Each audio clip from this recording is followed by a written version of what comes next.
Hello viewers, তোমাদের সকলকে স্বাগত জানাই আমার নতুন ইউটিউব চ্যানেল 21 শতকে। এই চ্যানেলে আমরা প্রধানত আলোচনা করব বাংলা সাহিত্যের ইতিহাস ও বাংলা ব্যাকরণ সম্পর্কে আলোচনা। আজকের আমাদের আলোচ্য বিষয় চর্যাপদ।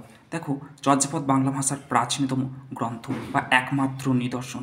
এই চর্যাপদ কিন্তু আবিষ্কার হয়েছিল নেপাল থেকে। কে আবিষ্কার করেছিলেন? মহামহোপাধ্যায় হরপ্রসাদ শাস্ত্রী। তিনি কিন্তু চর্যাপদটা কিন্তু আবিষ্কার করেছিলেন। দেখো, এই চর্যাপদ কিন্তু আবিষ্কার করতে হরপ্রসাদ শাস্ত্রীকে নিযুক্ত করা হয়েছিল, কারণ হরপ্রসাদ শাস্ত্রী এই পুঁথি সংগ্রহের কাছে তিনি কিন্তু যুক্ত ছিলেন।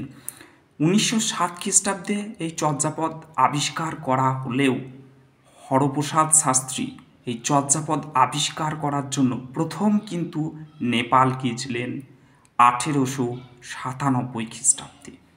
তারপরের 1898 খ্রিস্টাব্দেও তিনি আবার নেপাল যান, কিন্তু নেপাল থেকে তৃতীয়বারের বার অর্থাৎ 1907 খ্রিস্টাব্দে এই চর্যাপদ আবিষ্কার করেছিলেন।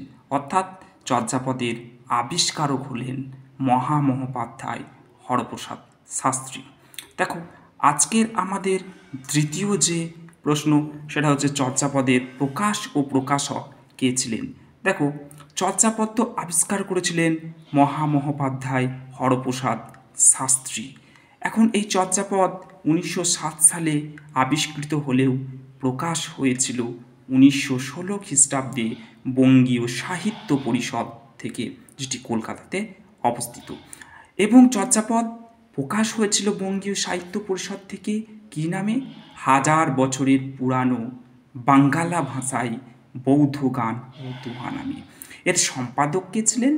সম্পাদক ছিলেন পণ্ডিত হরপ্রসাদ শাস্ত্রী, যিনি পেশায় ঢাকা বিশ্ববিদ্যালয়ের একজন অধ্যাপক ছিলেন।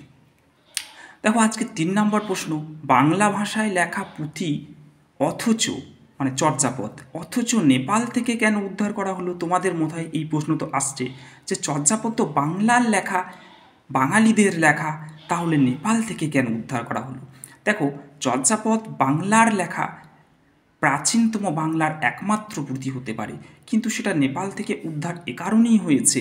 দেখো, 1206 খ্রিস্টাব্দে যখন তুর্কি আক্রমণ হয়, নেতা ছিলেন ইখতিয়ার উদ্দিন মোহাম্মদ বিন বিখতিয়ার খিলজি। তখন তিনি যে লুণ্ঠন, যে অরাজকতা সৃষ্টি করেছিলেন, তার ফলে কোনো বৌদ্ধ পণ্ডিত অথবা কোনো সজ্জন ব্যক্তি এই বাংলা ভাষার একমাত্র প্রামাণ্য নিদর্শন প্রাচীনকালের পুঁথিটি যাতে নষ্ট না হয়, সেজন্য তিনি কিন্তু নেপালে নিয়ে রাজদরবারের লাইব্রেরিতে রেখেছিলেন।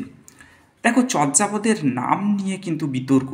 এই প্রশ্নটা যদি আমরা উত্তর দেখি তাহলে দেখব চর্যাপদের নাম নিয়ে কিন্তু যথেষ্ট বিতর্ক সৃষ্টি হচ্ছে। যে হরপ্রসাদ শাস্ত্রী চর্যাপদ আবিষ্কার করেছিলেন, তিনি প্রকাশ করেছিলেন, সেই হরপ্রসাদ শাস্ত্রী চর্যাপদের কী নাম দিয়েছিলেন? তিনি নাম দিয়েছিলেন চর্যাচর্য বিনিশ্চয়। কিন্তু তার প্রদত্ত নামেই কিন্তু থেমে থাকেনি অন্যান্য সমালোচকরা বা গবেষকরা। যেমন চর্যাপদ নামটি দিয়েছেন মনীন্দ্রমোহন বসু অথবা অতীন্দ্র মজুমদার। চর্য বিনিশ্চয় যেমন হরপ্রসাদ শাস্ত্রী নাম দিয়েছেন, তেমনি আশ্চর্য চর্যাচয় নামটি দিয়েছেন বিদুশেখর শাস্ত্রী। অন্যদিকে চর্যা গীতিকোষ নামটি দিয়েছেন কে? প্রবোধচন্দ্র বাগচি ও শান্তি ভিক্ষু। আবার দেখো, আধুনিক কালের অন্যতম প্রখ্যাত পণ্ডিত সুকুমার সেন, তিনি নাম দিয়েছেন চর্যাগীতি পদাবলী।